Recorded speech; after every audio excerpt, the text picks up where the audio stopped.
నమస్తే, welcome to our channel. నేను మీ సిరి. ఈ రోజు మనతో పాటు ఉన్నారు ప్రముఖ పొలిటికల్ అనలిస్ట్ అడుసుమిల్లి శ్రీనివాసరావు గారు. నమస్కారం. నమస్కారం అండి. సో నిన్న పరిణామాలు అంటే నిన్న ఎప్పుడు కానీ మన పవర్ స్టార్ పవన్ కళ్యాణ్ గారిని జనసేన అధినేత చంద్రబాబు నాయుడు గారిని కలవడానికి వెళ్తుంటారు. కానీ ఈసారి ఏంటంటే చంద్రబాబు నాయుడు గారు వచ్చేసి మన పవన్ కళ్యాణ్ నివాసంలో భేటీ అయ్యారు. సో ఈ పరిణామాలను ఎలా చూసుకోవాలి మనం? మొట్టమొదట పవన్ కళ్యాణ్ గారు చంద్రబాబు నాయుడు గారిని దఫదఫాలుగా కలిశారు 3-4 సార్లు. అంతకుముందు పవన్ కళ్యాణ్ గారిని చంద్రబాబు గారు కలిశారు 2 సందర్భాల్లో. కాబట్టి ఈసారి ఆయన వెళ్ళటమే మర్యాద. ఒకటి సభా మర్యాద లాగా ఇది ఒక మర్యాద. దానికి తోడు ఎప్పుడూ పవన్ కళ్యాణ్ గారు ఇది ముందుగా నిర్ణయించుకుని పవన్ కళ్యాణ్ గారు ఆహ్వానించి ఉంటారు చంద్రబాబు గారు. 2 సార్లు కూర్చొని మాట్లాడుకుంటే ఇది అవుదాం అని చెప్పని ఉంటాడు. కూర్చొని వాళ్ళు పూర్తిగా అంతకుముందు భేటీల్లో పవన్ కళ్యాణ్ గారు ఆయన రిమాండ్లో ఉన్నప్పుడు కలిశారు ములాఖాతులో. తర్వాత ఆయన శస్త్రచికిత్స చేసినప్పుడు ఆరోగ్యపరంగా కలిశారు. అలాగే అంత తర్వాత కూడా 1-2 సార్లు కలిసినప్పుడు అక్కడ ఏమవుద్దంటే ఆయన ఈ రాజకీయాల గురించి ఎక్కువగా మాట్లాడడానికి సమయం ఉండకపోవచ్చు. అప్పుడున్న సిచ్యుయేషన్స్లో వేరే విషయాలు మాట్లాడడానికి అంత కుదరకపోవచ్చు కూడా. ఆ సందర్భం కూడా కాదు. కాబట్టి ఈసారి ఇద్దరు కూర్చొని ఒకసారి కూర్చొని మాట్లాడుకుందాం అనుకుని ఉంటారు. ఆ సందర్భంగా కలిసి ఉంటారు. కలిసిన తర్వాత భవిష్యత్ కార్యాచరణ ఎలా ఉండాలి, ఉమ్మడి కార్యాచరణ, ఉమ్మడి మేనిఫెస్టో. ఇప్పుడు ఆల్రెడీ టీడీపీ ఒక మినీ మేనిఫెస్టో విడుదల చేసింది. తర్వాత ప్రధానమైన మేనిఫెస్టో విడుదల చేసినప్పుడు వీళ్ళను మన పొత్తులో ఉన్న పార్టీని సంప్రదించి వాళ్ళు ఇచ్చిన కొన్ని హామీలు ఉంటాయి కదా, వాటిని కూడా పొందుపరిచి ఒక ఉమ్మడి మేనిఫెస్టోని తయారు చేసి దాని మీద కూడా చర్చ జరిగి ఉంటుంది.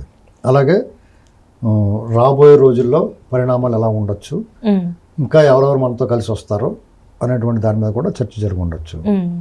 సీట్ల విషయం అంటారా, ఇంకా కొంచెం సమయం ఉంది. దానికి స్థూలంగా ఒక ఏకాభిప్రాయానికి వచ్చి ఉంటారు. ఇన్ని సీట్లు అనేటువంటిది ఒక ఏకాభిప్రాయానికి వచ్చి ఉండొచ్చు. ఎక్కడ ఎవరికి ఇవ్వాలి, ఏ జిల్లాలో ఎన్ని ఇవ్వాలి అనేటువంటిది తర్వాత నిర్ణయించుకుంటారని నేను అనుకుంటున్నాను. అంటే ఇది పూర్తిగా ఒక రాజకీయ పరంగా ఒక పరమైన మీటింగ్ అనుకోవాలా, లేకపోతే ఎలా అనుకోవాలి? అంటే 2.5 గంటల సమయాన్ని వాళ్ళు ఉండి మాట్లాడుకున్నారు కదా, సో ఇది ఎట్లా ఉంటుంది? అంటే ఇప్పుడు ఇది ఖచ్చితంగా రాజకీయం లేతాలకి ఏం చుట్టరకాలు ఏమైనా ఉన్నాయి, పెళ్ళిళ్ళు ఫంక్షన్లు ఏం కాదు కదా. ఖచ్చితంగా రాజకీయంగానే రాజకీయపరమైన సమావేశమే, రాజకీయాలే మాట్లాడుకుని ఉంటారు. ఇప్పుడున్న పరిస్థితి ఏంటి, రేపు పొద్దున మనం ఎలా ముందుకెళ్ళాలి, ఈ అరాచకాలని ఇతను ఏమి చేయొచ్చు, దొండిపాళ్ళు మూట కదా, వాళ్ళు ఏం చేస్తారు ఏంటి, దాన్ని ఎలా ఎదుర్కోవాలనేటువంటి దాని మీద ఆలోచన చేస్తుంటారు. తర్వాత ఈ పొత్తుల విషయంలో ఇంకా ఎవరెవరు వస్తారు, మనకి కలిసి వచ్చి వాళ్ళు ఎవరు ఉన్నారో, ఎవరిని మనం దూరంగా పెట్టాలి అనేటువంటి విషయంలో కూడా వాళ్ళు చర్చించుకుని ఉంటారు. ఇది డెఫినెట్గా రాజకీయ సమావేశమే. 2.5 గంటల సమయం అంటే అన్నీ కూడా చర్చకు వచ్చి ఉంటాయండి అన్ని విషయాలు. అంటే ఇక్కడ తెలంగాణలో చూసుకున్నట్టయితే ఇక్కడ జనసేన ఎన్నికల్లో చేసినా కూడా ఇక్కడ ఒక సీట్ కూడా గెలవలేకపోయింది. సో దీని పరిణామాలు అక్కడ ఆంధ్ర రాజకీయాల మీద పడే ఛాన్సెస్ ఉన్నాయంటారా? దానికి సంబంధం ఉందండి. ఫస్ట్ పాయింట్ ఏంటంటే పవన్ కళ్యాణ్ గారు ఇక్కడ సడన్గానే పోటీ చేసినట్టు చేస్తారా చేయరా, అంతకుముందు ఆయన పెద్ద పట్టించుకున్నది లేదు. ఇప్పుడు జగన్మోహన్ రెడ్డి గారు ఆ పార్టీ వచ్చినా అలాగే ఉంటుంది. ఇక్కడ ఆంధ్రప్రదేశ్లో ఉన్న టీడీపీ, జనసేన, వైసీపీ 3 పార్టీలోకి టీడీపీకే స్పేస్ ఉంది ఇక్కడ. ఎందుకంటే ఆల్రెడీ తెలంగాణకి ఏదో చేసిన చరిత్ర ఉందో, అధికారులు ఉన్నారు, వాళ్ళ నాయకత్వం, సానుభూతి పరులు, కేడర్ ఉన్నారు. ఇక్కడ వాళ్ళకు ఉండే అవకాశం లేదు. ఇప్పుడు జగన్మోహన్ రెడ్డి కేడర్ అంతా ఎవరు కాంగ్రెస్ వాళ్ళు కదా. ఇప్పుడు ఆంధ్రాలో ఉన్న వాళ్ళు కూడా కాంగ్రెస్ పార్టీ పుంజుకుందనుకోండి, అందరూ ఆ చెట్ల నుంచి ఈ చెట్ల మీద దూకేస్తారు, ఎవరు ఉండరు అక్కడ. పవన్ కళ్యాణ్ గారికి తెలంగాణలో ఉండే అవకాశం ఉండదు, వాళ్ళ అభిమానులు ఉంటారు డెఫినెట్గా. కానీ క్యాడర్ ఎందుకంటే ఆల్రెడీ ఇక్కడ ఎస్టాబ్లిష్ చేయలేదు, అంతకుముందు పోటీ చేయలేదు.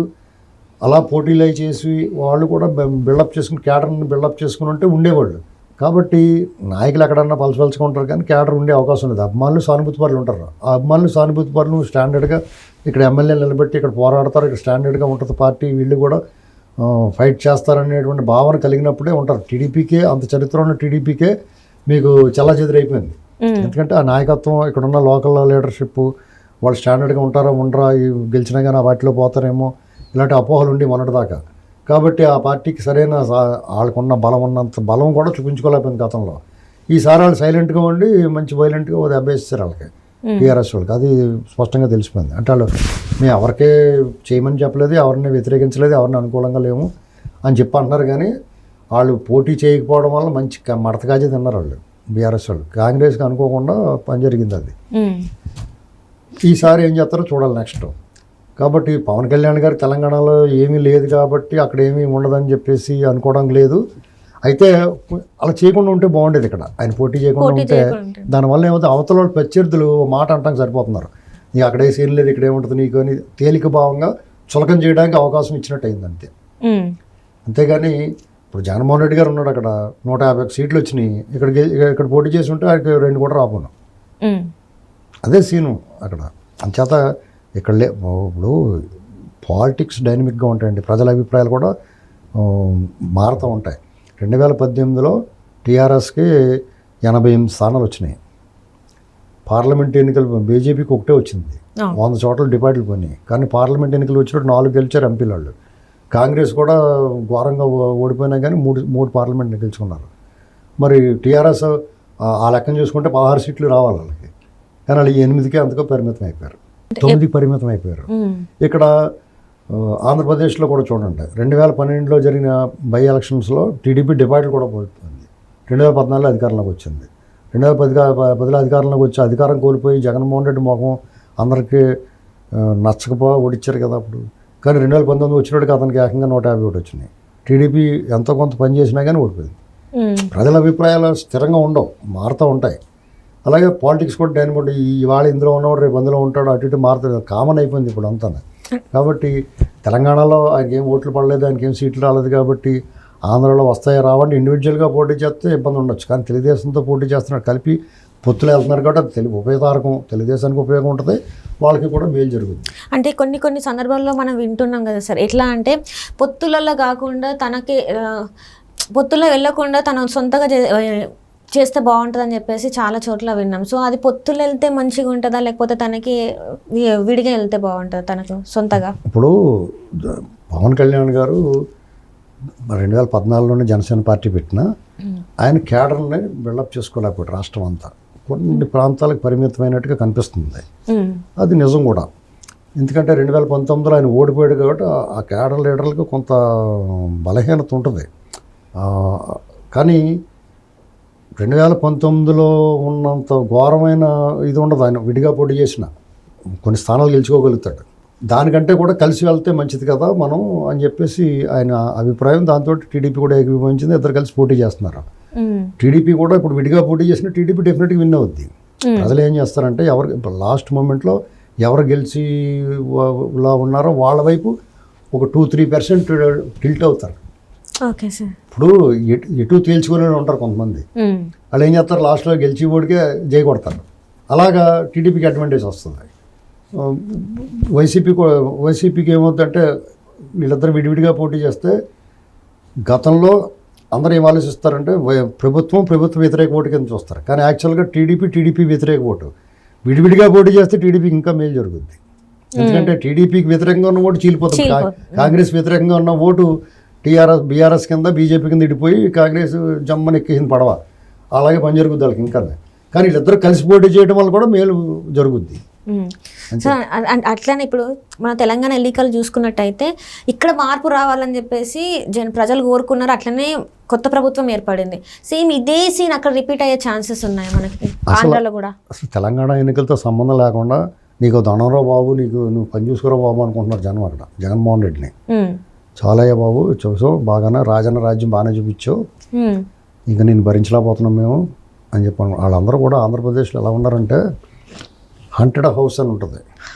అంటే దెయ్యాల కొంప అనమాట. దెయ్యం ఉంటుందో లేదో తెలియదు, కానీ దెయ్యం ఉందా దాంట్లో గుంపులు ఆడుతూ ఉంటుంది, గుండె జల్లుమంటూ ఉంటుంది.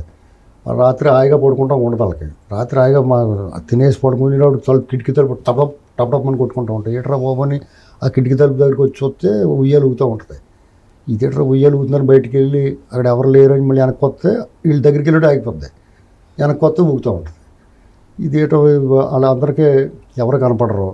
సరే అని చెప్పి వచ్చినోడికి గుండె జలుమునిలాగా ఒక వికృత రూపం కనపడుతుంది. ఇలాంటి భయం ఆందోళనలోకి ఎలాగైతే ఆ హంటెడ్ హౌస్లో ఉన్నవాళ్ళు భయం పడతారో అదే పరిస్థితులు ఆంధ్రప్రదేశ్లో ఉన్నాయి. వాళ్ళకి ప్రత్యక్షంగా అది ఉందో లేదో తెలియదు, అరాచకం నడుస్తుంది అక్కడ. ఎవడు బతుకు మీద ధీమా లేదు, ఆస్తులకు విలువలు తగ్గిపోయి అరాచకం నడుస్తుంది, రాజ్యాంగము చట్టము లేదు అక్కడ. ఎవరైతే బాధితులు ఉన్నారో వాళ్ళే నిందితులుగా చేరుస్తున్నారు, కోర్టు ఆదేశాలను బేఖాతరు చేస్తున్నారు, ప్రజల సొమ్ముని మంచినీళ్ళ తృణప్రాయంగా చూస్తున్నారు, అప్పులు పాలు చేశారు, ఉపాధి లేదు, అభివృద్ధి లేదు, భవిష్యత్తును అంధకారం చేశారు. తిరిగి పైగా నా భవిష్యత్తుకి మీరు భరోసా ఇవ్వమని అని అడుగుతున్నాడు ఆ పాలకుడు. ఇవన్నీ చూసిన తర్వాత దెయ్యాలు కూడా అంతకన్నా ఎక్కువ చేయవు, ఇబ్బంది పెట్టవు ప్రజల్ని, ఊరికే జడిపించేసి దూరంగా పోతాయి, గాలి కదా. కాబట్టి అందులోంచి ఎవడో ఒకడు మంత్రగాడు వచ్చి దీనికి ముగ్గేసి ఒక ఈ దెయ్యాన్ని పారదోలితే బాగుంటారు బాబు అని చెప్పి చూస్తున్నారు వాళ్ళంతా. లేదా ఈ రాత్రి ఈ గంట ఎలా గడుస్తుంది, వెలుగు ఎప్పుడు వస్తుంది, ఇందులోంచి బయట పారిపోదాం అని చూస్తున్నారు ఆ దెయ్యం అందులో ఉంటే. లేదా ఆ దెయ్యాన్ని పారదోలేరనుకో ఆ ఇంట్లో ఉంటారు వాళ్ళు. రేపు పొద్దున్న మళ్ళీ ఈయన అధికారంలోకి వచ్చాడనుకోండి, జనం గాలి చేస్తారు. వాళ్ళు ఏమనుకుంటున్నారంటే మనందరం వెళ్తాం ఎందుకు,